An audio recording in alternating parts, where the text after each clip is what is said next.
Almost everyone is familiar with what Apple is and what they are famous for. From their iPhones to their iMacs, Apple has created a very exclusive digital ecosystem for their customers. Even though Apple has a very isolated ecosystem, it doesn't mean they are not very exclusive. On the contrary, Apple is a market leader in both the smartphone market segment as well as the personal computers market segment. Most of you might not know, but a few years back, Apple tried to get their beak into the automotive sector. This project was a complete failure back then, but that hasn't stopped Apple from jumping back into the car manufacturing game. Let us take a look at the upcoming Apple Car and why it will be a complete failure. The news surrounding Apple cars the past year doesn't increase confidence around the whole project. We now know that the first version of the Apple Car was in development since 2014, but since then it has gone through so much turbulence that Apple had to totally scratch everything and begin a new project. During this time, Apple had tried to engage companies like Hyundai, Nissan, Toyota, and BMW in partnership, but the negotiations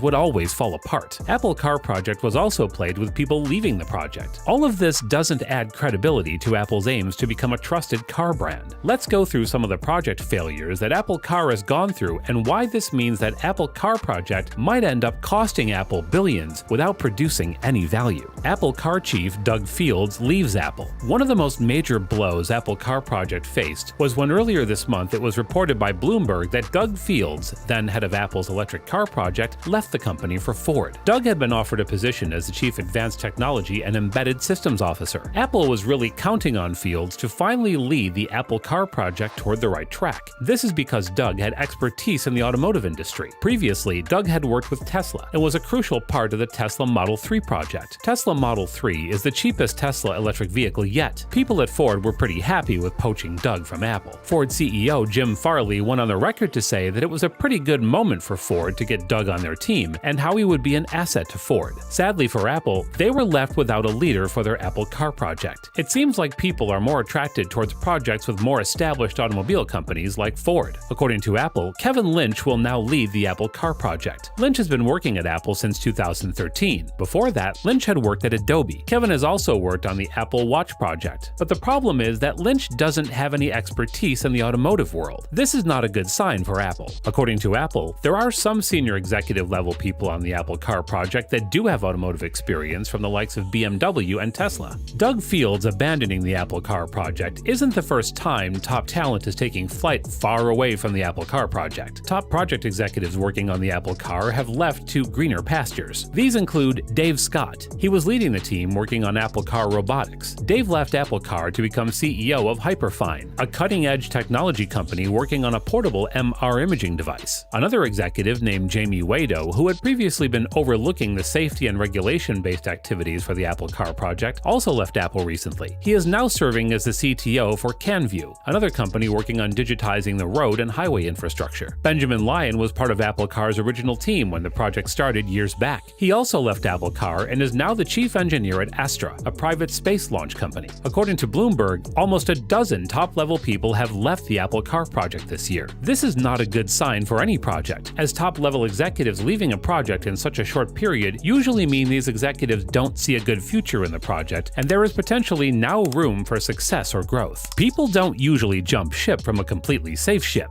They jump ship from vessels that are sinking. All of these people leaving the Apple Car project certainly doesn't inspire confidence in the project. This also creates uncertainty as management goes through such turbulent times. This can result in a very uncertain direction for the whole project. It seems like whenever you hear something new about developments with the Apple Car project, it is always 180 degrees from what they were planning previously. For example, just take a look at the news coming out about Apple's plan on how they will source their battery technology for their Apple Car. At first, it was reported by Reuters that Apple was in talks with Chinese battery makers to make the batteries for the Apple Car. The Chinese company they were looking to partner with is called CATL and is the major supplier for potential competitors for Apple cars in the electric vehicle sector. That is Tesla and Chinese automaker BYD. But Apple wants them to build the manufacturing plant in the US, which, considering the volatile relations between China and the US, seems very unlikely to happen. Apple just can't seem to convince any company to play along. The major concern for Apple's car would be its direct competitor in the US market, that is Tesla Motors. Tesla has already dominated the EV market for years now. Tesla already offers really affordable high-performance EVs like the Tesla Model 3. It would be really hard for Apple to come in and try to carve a piece of that market for themselves. Established companies like Ford, Volkswagen, and BMW are having a hard time time trying to compete with Tesla's pricing, features, and overall accessibility. So, a new auto manufacturer like Apple will have no chance of trying to sell EVs when companies like Tesla exist and continue to make great electric vehicles. The details on the new Apple Car project are a little scarce, but here is what we know so far. At the start of this year, we first had a glimpse into the specifications for the upcoming Apple Car. This was when it was reported that Apple is in talks with the Korean car manufacturer Hyundai to partner up to make fully electric vehicles. According to seasoned analyst Ming-Chi Kuo, who is a respected authority on everything Apple-related, Apple Car would be partnering with Hyundai to take advantage of their manufacturing capabilities. Apple will be using Hyundai's new electric car chassis called the eGMP chassis for their upcoming car. Hyundai itself had announced the eGMP chassis a few months ago. According to details released by the company, the eGMP chassis would be able to do 300 miles on a single charge. In terms of charging times, Hyundai expects its fast charging capabilities to charge the vehicle to 80% in just 18 minutes. This is really impressive by industry standards. It is even mentioned that a single 5-minute charge will be able to give 60 miles of range. Now that is impressive and faster than any other EV in the market. But it is to be noted that these are specifications released by the company, so we have to take these claims with a grain of salt. There is a reason other electric vehicle giants like Tesla can't charge this fast. This is because the current level of technology doesn't allow this level of performance and scalability. Hyundai also mentioned that the eGMP platform can do 160 miles per hour top speed. The acceleration specs of the car would be 0 to 60 miles per hour in 3.5 seconds. That is pretty fast as well and is near other high-performance vehicles like the Tesla Model S. But this possible deal with Hyundai, it seems, won't yield any results, since Hyundai now says they aren't in talks with Apple at all to make a car. This seems unfortunate for Apple. Apple may have seen great success in the world of smartphones and personal devices like laptops and the iPad, but jumping industries like this is often challenging, if not impossible. From what we have seen so far, it seems like the Apple Car project will just end up draining Apple if nothing else.